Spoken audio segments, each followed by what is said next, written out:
오늘 이 말씀을 가지고 무엇에 투자하고 있습니까? 라는 제목으로 여러분들과 잠시 말씀을 나누고자 합니다.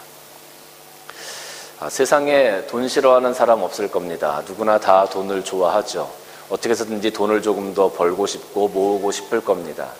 그래서 조금이라도 나에게 여유가 있거나 내가 할 수만 있다면 내가 가진 것을 투자하려고 합니다. 요즘에 많이 사람들이 투자하는 것이 주식이죠. 주식 투자를 참 많이 합니다. 아마 주식 투자를 한국에서는 안 하시는 분이 거의 없을 정도로 많이 하시는 것 같아요. 주식 투자뿐만 아니라 또 한 가지 투자 방법이 있다면 아마 부동산 투자일 겁니다. 많은 분들이 부동산에 투자를 하십니다. 요즘 젊은이들은 주식이나 부동산 이런 것들에 접근하기가 조금 힘드니까 많이 하는 투자 중에 하나가 가상화폐 투자라고 합니다. 우리가 흔히 알고 있는 비트코인이나 이런 가상화폐에 투자를 해서 수익을 올리는 그런 사람들이, 그런 젊은이들이 참 많다고 합니다. 여러분, 우리가 이렇게 투자를 해서 돈을 벌고 싶어 하고 또 돈을 좋아하기 때문에 이렇게 투자도 하는데 우리가 왜 이렇게 사람들이 돈을 좋아할까요? 왜 이렇게 돈을 좋아할까요, 우리는? 사실 우리가 돈을 가지고 있으면 세상을 살아가면서 대부분의 것들을 할 수 있기 때문에 그렇습니다. 우리가 먹고 싶은 것도 먹을 수 있고요. 갖고 싶은 것도 가질 수 있고요. 우리가 돈을 통해서 다른 사람들에게 좋은 모습을 보여줄 수도 있을 겁니다. 사실 어떻게 보면 우리가 신앙생활을 하면서 하나님께 소원하고 바라고 하나님께 기대하는 대부분의 것들을 이 땅에서 살아가면서 돈을 통해서 할 수 있어요.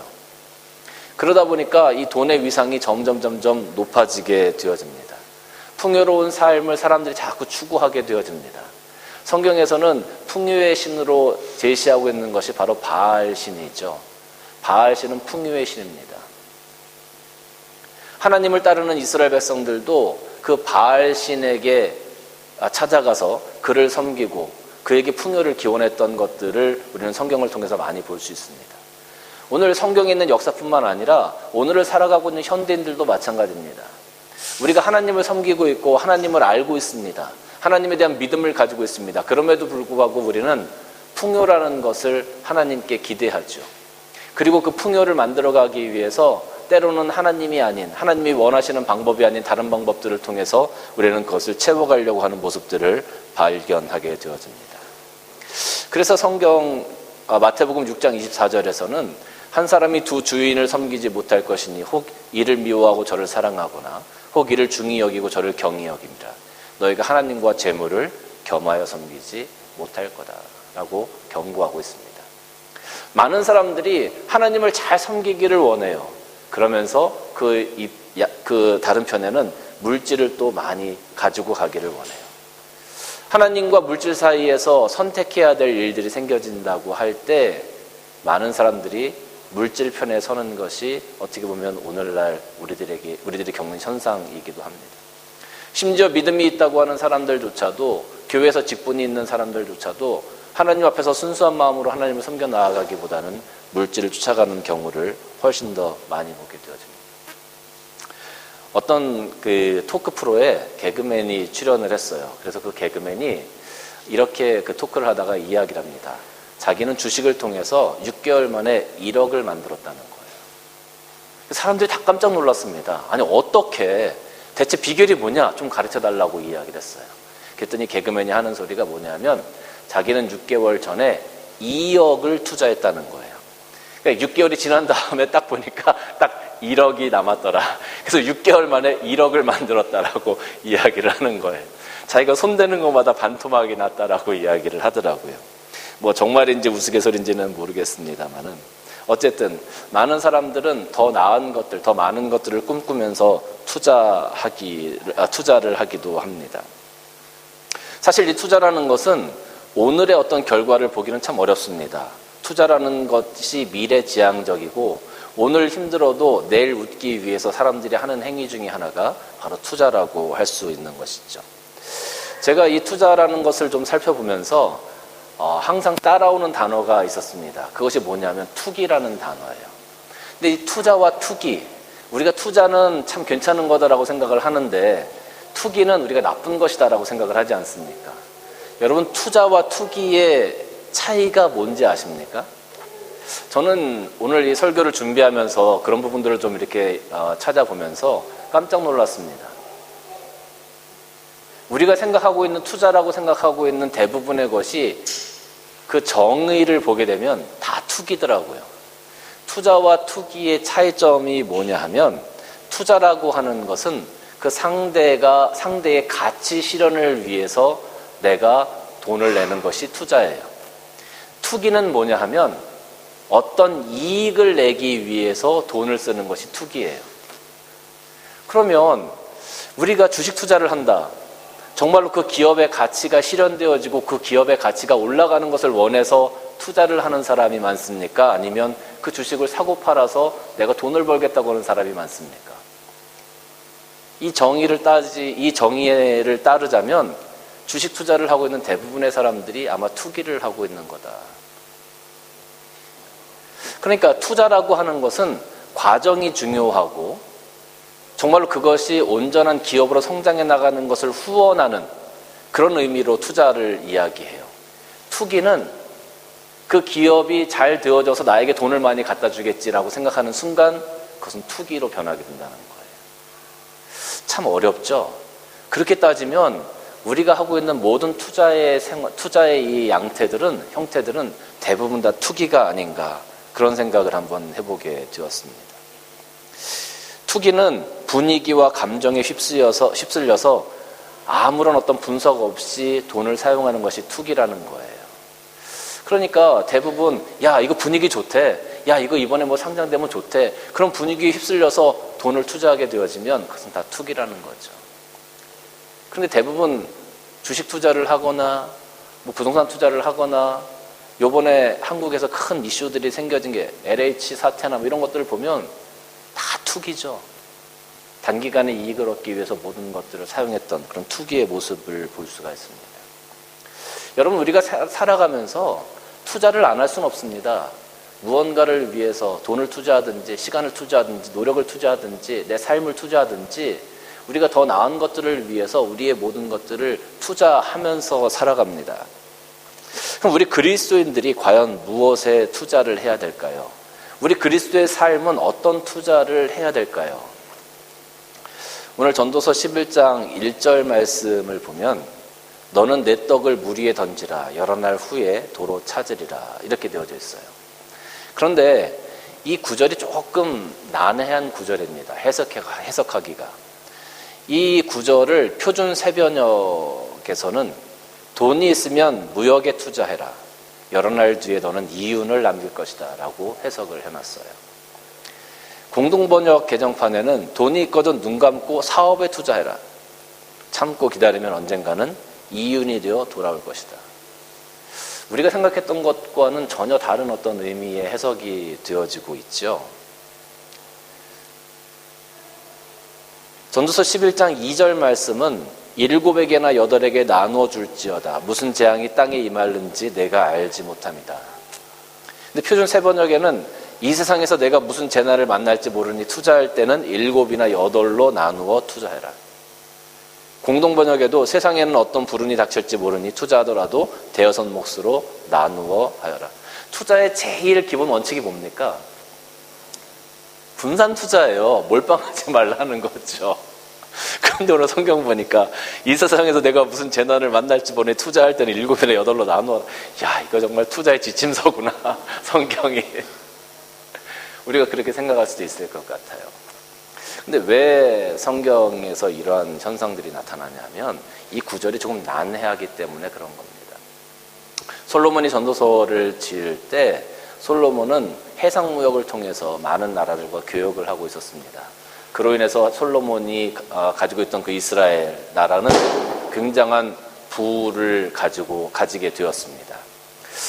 그러다 보니까 이 지금 1절에 나와 있는 이 말, 내 떡을 물 위에 던지라라는 이 의미가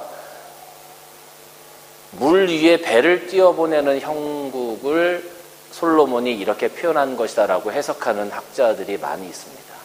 그래서 솔로몬의 경제 활동을 이렇게 해석을 해서 여러 날 후에 도로 찾으리라. 그러니까 배를 띄어보낸다는 것, 그 당시에는 그것을 어떤 장담할 수 있는, 확답할 수 있는 결과를 만들기가 어려운 겁니다. 하나의 모험이었던 겁니다. 배가 나가서 돌아오게 될지 침몰하게 될지 그 당시는 그 큰 태풍이나 뭐 이런 부분들에 대한 어떤 정보가 전혀 없던 시대 아니었겠습니까? 그러니까 배가 출항하면 그 배가 돌아올지 못 돌아올지를 답보할 수 없는 상황이었어요. 그러니까 내 떡을 물 위에 던지라. 그냥 어떻게 보면 버리는 것과 같은 심정으로 배를 출항시켰다라는 거죠. 여러 날 후에 도로 찾으리라. 그 배가 돌아오게 되어지면 여러 날 후에 더 많은 이윤을 가지고 돌아오게 되는 것이죠. 그래서 성경학자들 중에서 일부는 이 문구가 솔로몬의 경제활동에 대한 문구였다라고 해석을 했던 겁니다. 그래서 그런 맥락에서 돈이 있으면 무역에 투자해라. 여러 날 뒤에 너는 이윤을 남길 것이다. 7에게나 8에게 나눠줄지어다. 무슨 재앙이 땅에 이별런지 내가 알지 못한다. 이 세상에서 내가 무슨 재난을 만날지 모르니까 투자할 때는 7이나 8로 나누어라. 그 맥락을 따라서 1절과 2절을 이렇게 해석을 했던 겁니다. 그런데 이 해석을 우리가 일반적으로 전통적으로 해석하는 것처럼 해석하는 성경학자들도 있습니다. 그건 뭐냐면 지금 10장까지 이렇게 쭉 오면서 솔로몬이 했던 이야기가 뭐냐면 인생의 헛됨에 대해서 이야기를 했다는 거예요. 인생의 헛됨, 하나님 앞에서 우리가 이 땅에서 살아가고 있는 인생의 헛됨, 하나님 앞에서 우리가 어떤 삶을 살아가야 하는지를 솔로몬이 계속 얘기를 하다가 갑자기 경제에 대해서 이렇게 얘기하는 것은 조금 생뚱맞다라는 거죠. 그래서 이 구절을 어떻게 해석을 했느냐면 우리가 전통적으로 했던 것처럼 너는 내 떡을 물 위에 던지라. 이것에 대해서 내가 가진 것이 있으면 물 위에 던지는 심정으로 내가 다시 이것을 돌아올 거다라고 생각하지 말고 구제와 가난한 자들에게 나눠주는 것을 힘써라. 돕는 것을 힘써라. 여러 날 후에 도로 찾으리라. 이것은 하나님께서 그것을 너희들에게 돌릴 것이다 라는 그런 의미로 해석을 하는 겁니다. 7이나 8에게 나눠줄지어다. 무슨 재앙이 땅에 임할런지 내가 알지 못한다. 내가 할 수만 있다면 한두 사람, 서너 사람, 7, 8사람, 내가 할 수만 있다면 많은 사람들을 도와주라는 거예요. 그러면 이 땅에 네가 그것을 가지고 너 혼자 잘 먹고 잘 사는 것보다 그것을 여러 사람을 위해서 사용하게 되어지면 그것이 나중에 하나님 앞에서 너에게 칭찬받는 일이 될 거다. 상급이 될 거다라는 해석이라는 거죠. 그것이 일반적으로 우리가 전통적으로 해왔던 해석 중에 하나입니다. 여러분, 우리가 이 구절을 우리가 전통적으로 해왔던 것처럼 우리가 구제와 또 어떤 사람들을 세워가는 해석으로 할 수도 있고 아니면 오늘 새번역과 공동번역처럼 경제에 관한 것으로 해석을 할 수도 있습니다. 뭐 어떤 해석을 따르든지 그것은 우리가 신앙을 가지고 바라봐야 될 것 같은데 중요한 것은 우리 믿는 사람들 같은 경우에는요 좀 지혜가 필요할 것 같아요. 지혜가. 우리가 성경을 바라볼 때도 세상을 향한 해석, 세상적인 해석을 따를 것이냐 아니면 영적인 해석을 따를 것이냐를 우리가 좀 분별할 수 있는 그런 지혜가 우리들에게 필요한 시기가 아닌가 생각이 되어집니다. 어떤 사람들은 이 표준 세번역의 이 해석을 바라보면서 야, 정말 성경은 분산 투자를 벌써 몇천 년 전부터 우리에게 말씀을 하셨구나. 그래, 분산 투자가 진리야 하면서 가진 것들 분산 투자하는 사람들도 있을 겁니다. 그런데 어떤 사람들은 이 구절을 그래, 내가 가지고 있는 건 나에게 허락된 것이 나에게만 국한된 것이 아니라 나와 함께하는 이웃들을 위해서 사용해야 되는 거구나라는 그런 깨달음을 얻을 수도 있을 거예요. 그런 부분들을 우리가 어떻게 하나님 앞에서 해석하고 그것을 받아들일 수 있느냐, 그것은 바로 하나님께서 우리에게 주시는 지혜의 문제가 아닐까 싶습니다. 이렇게 볼 때 우리 삶이 그리스도인들이 투자해야 될 것, 그것의 어떤 기준을 삼는다면 저는 영원성이라고 생각이 듭니다. 영원성. 여러분, 이 땅에 있는 많은 것들은 일시적인 것이고 유한합니다. 우리가 이 땅에서 어떤 투자를 한다는 것은 어떻게 보면 일시적이고 유한하고 눈앞에 있는 단기 이익을 위한 투자일 경우가 훨씬 더 많습니다. 또 때로는 내 감정에 휩쓸려서 분위기에 휩쓸려서 하게 되어지는 그런 투자들도 많이 있어요. 내 친구 아이들은 다 학원을 지금 5개씩 6개씩 다니는데 그런데 우리 애는 한두 개밖에 안 다녀. 한 2-3개는 더 보내야 되는 거 아니야? 그래서 자식들에게 그렇게 투자를 합니다. 자식들을 열심히 공부시키는 건 나쁘지 않습니다만은 그럼 분위기에 휩쓸려서 그렇게 삶을 살아가는 것은 어떻게 보면 투자가 아니고 투기적인 삶을 살아가고 있는 모습이다라고 할 수 있는 것이죠. 하나님의 나라는 어떻습니까? 하나님의 나라는 영원합니다. 무한합니다. 하나님의 나라가 이 땅에 세워지는 것은 바로 가치가 실현되어져 가는, 하나님의 가치가, 하나님의 뜻이 이 땅에 실현되어져 가는 과정이라고 할 수 있습니다. 그리고 하나님께서는 그것을 통하여서 이 땅의 구원, 예수 그리스도를 통한 구원을 우리들에게 약속해 주셨습니다. 어떻게 보면 하나님 나라를 위해서 우리가 투자한다라는 것, 내 삶을 투자한다라고 하는 것은 하나님께서 원금을 약속해 주셨어요. 절대로 잃어버리지 않을 원금을 약속해 주셨어요. 그리고 덤으로 하늘나라의 삶까지, 덤으로 이 땅에서 살아갈 때 주시는 축복까지, 어떻게 보면 그건 이자와 같은 것 아니겠습니까? 덤으로 그런 것까지 하나님께서 약속해 주셨다는 거죠. 그러면 우리가 어디에 투자해야 될지를 생각할 때 조금이라도 생각이 있는 사람이라면 분명히 결정할 수 있으리라 생각이 듭니다. 하나님 나라의 영원성을 보는 사람들은 오늘의 성공이나 이익에 직접하지 않습니다. 왜냐하면 그것은 작은 것이기 때문에 그렇습니다. 정말로 우리들에게 주어지는 큰 이익, 정말로 내가 누려야 하는, 내가 소유하고 싶어 하는 그것은 바로 적이 있기 때문에 그렇습니다. 지금 내가 눈앞에서 단기 이익을 위해서 오늘 내가 이 땅에서 살아가고 있는 70년, 80년, 100년의 삶을 위해서 내 인생을 투자할 것인지, 아니면 하나님 나라의 영원한 삶을 위해서 투자할 것인지, 어떤 것을 위해서 투자할 것인지는 이미 자명한 것 같습니다. 천국은 마치 밭에 감춘 보화와 같으니 사람이 이를 발견한 후 숨겨두고 기쁨에 돌아 자기 소를 다 팔아 그 밭을 샀다라고 이야기합니다. 여러분들에게 하나님께서 이미 감추인 보화를 보여주셨습니다. 하나님의 나라가 어떤 것인지 여러분들에게 보여주셨습니다. 예수 그리스도의 은혜가 무엇인지 여러분들에게 보여주셨습니다. 그런데 그 밭에 그 보화를 감춰놓고 그걸 잊어버리고 살아가는 거예요. 이 얼마나 어리석은 삶입니까? 자기의 것을 다 팔아서 그 밭을 사지 않고 그 옆에 밭을 사는 거예요. 이게 얼마나 어리석은 일입니까? 보화가 어디 있는지 알면, 보물이 어디 있는지 알면 나의 모든 것을 다 팔아서 그 밭을 사야죠. 그 보물이 있는 것을 사야죠. 그런데 그 보물이 있는 것을 알면서도 그 옆에 밭을 사는 거예요. 왜? 그 보물이 묻혀져 있는 밭은 돌밭이거든요. 쓸모없는 땅처럼 보이거든요. 근데 그 옆에 밭은 기름진 땅이거든요. 여러분, 만약에 여러분들에게 정말로 이런 일들이 벌어진다고 하면 여러분은 그 보물이 감춰진 돌밭을 사시겠습니까? 아니면 그 옆에 기름진 밭을 사시겠습니까?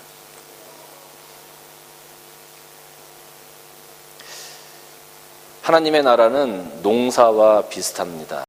씨 뿌리고 물 주고 열매 맺기까지 우리가 시간도 투자해야 되고, 우리가 노력도 투자해야 되고, 우리가 물질도 투자해야 합니다.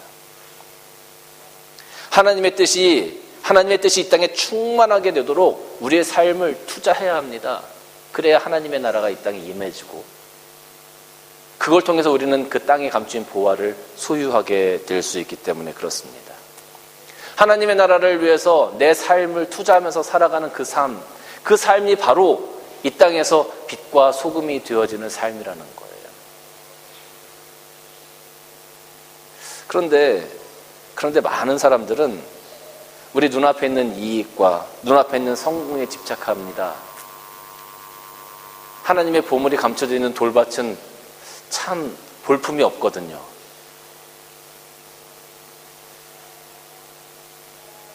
거기서 과연 무엇이 자랄 수 있을까? 희망이 보이지 않거든요. 그래서 자꾸 기름진 밭으로 눈이 돌아가는 겁니다. 여기는 무언가 심으면 바로 이익이 날 것 같아. 여기는 무언가 심기도 굉장히 편할 것 같아. 여기는 심기만 하면 분명히 열매가 맺힐 것 같아. 돌밭보다 훨씬 나을 것 같아.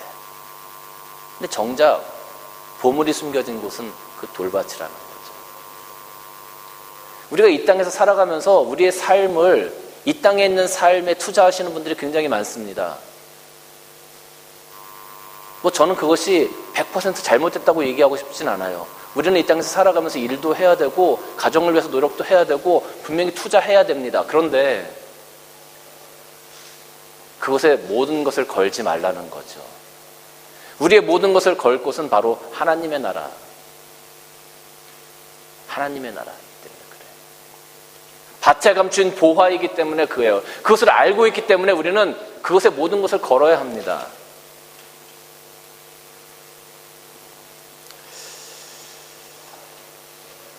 저는 오늘 이 투자, 하나님 나라에 대해서 우리의 삶을 투자하자라는 이야기를 여러분들에게 드리면서 이렇게도 한번 곰곰이 생각을 해봤어요. 우리가 하나님 나라에 투자할 수 있다는 것은 하나님께서 먼저 우리에게 투자를 해주셨기 때문이다라는 거죠. 하나님께서 먼저 우리에게 투자를 해주셨다는 거예요. 여러분, 우리는 사실 가치가 없는 사람들이었습니다. 우리는 죄인들이었고요. 죽을 수밖에 없는 사람들이었고요. 죄 가운데 죄의 노예로 어둠 가운데 살아갈 수밖에 없는 사람들이었어요. 그런데 하나님께서 과감하게 우리에게 투자를 하셨어요. 예수 그리스도라는 외아들을 이 땅에 보내심으로 말미암아 그를 바라보고 그를 믿는 자는 누구든지 구원받게 하시고 하나님의 자녀 삼아주시는 아주 엄청난 투자를 하신 거예요. 하나밖에 없는 독생자 아들을 보내셨다는 거예요. 이거는 모든 것을 보낸 거나 마찬가지입니다. 모든 것을 다 투자한 거나 마찬가지예요. 하나님은 우리를 위해서 하나님이 가지고 계신 모든 것들을 다 몰빵하신 거예요. 투자하신 거예요. 여기 앉아 계신 한 분 한 분의 영혼을 위해서 하나님은 모든 것을 다 투자하신 거예요. 그래서 오늘 우리가 이만큼 살아갈 수 있는 겁니다. 하나님의 자녀로 살아가고요. 얼굴 들고 살아가고요. 그나마 조금 당당하게 살아가고 있는 거예요. 우리가. 그 하나님의 투자 때문에. 안 그랬으면 지금도 여전히 우리는 정말로 땅끄지처럼 살아가고 있겠죠. 하나님의 투자가 없었다면 우리는 오늘처럼 살 수 없습니다. 그래서 오늘 우리가 어느 정도 살아갈 수 있게 되었어요. 여유도 조금 생겼어요. 이제 우리가 투자를 할 때가 되었어요. 내가 투자를 해야 되는데 이제 이걸 어디에다 투자해야 되냐는 거예요. 하나님이 나에게 투자해 주셔서 내가 이만큼 됐어. 내가 이만큼 돼서 투자할 수 있는 여건이 생겼어. 이걸 하나님을 위해서 투자해야 되겠습니까? 아니면 세상을 위해서 투자해야 되겠습니까?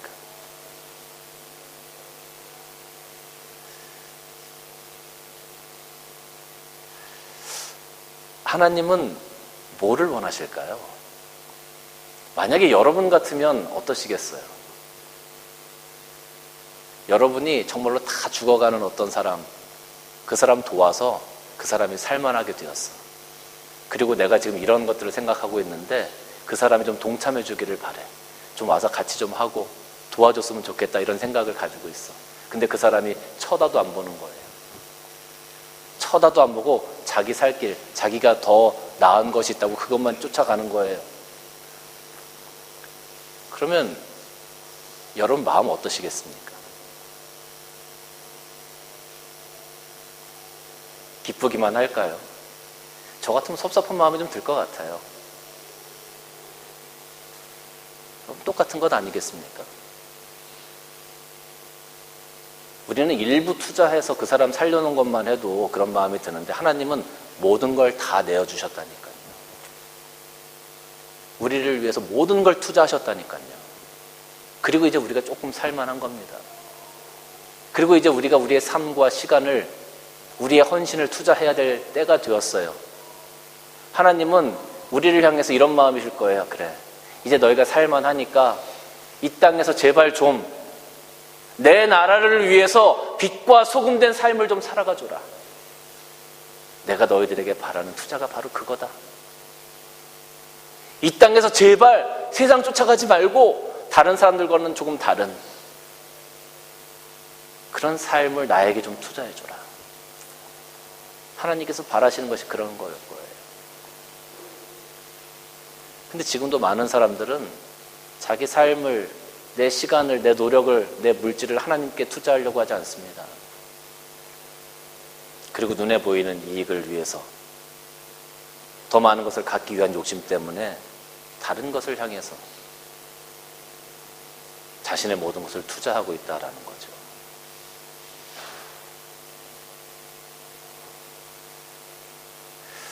정말로 우리들의 영혼이 하나님을 향해서 배고파서 하나님의 은혜로 하나님과 함께함으로 하나님께서 주시는 것으로 내 영혼이 배불러야 되는데 하나님께서 주시는 것이 아니라 세상에 있는 것으로 내 배를 다 불리고 있다는 거예요.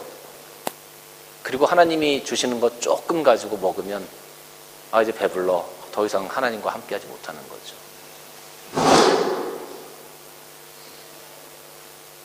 사랑하는 성도 여러분, 여러분 지금 어디에 여러분의 인생을 투자하고 계십니까? 여러분은 지금 투자할 어느 곳을 바라보고 계십니까?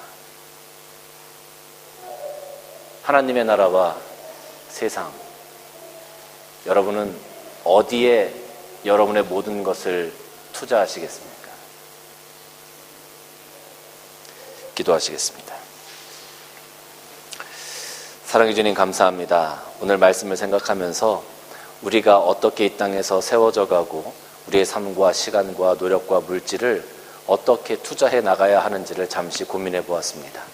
하나님께서 우리를 세워주시고 우리를 살리신 그 은혜를 생각하며 오늘 우리가 하나님 나라를 위하여 나의 모든 것들을 투자하고 내놓고 세워갈 수 있는 우리 모든 성도들이 될 수 있도록 축복하여 주옵소서. 예수님의 이름으로 기도드리옵나이다. 아멘. 우리 찬양 드리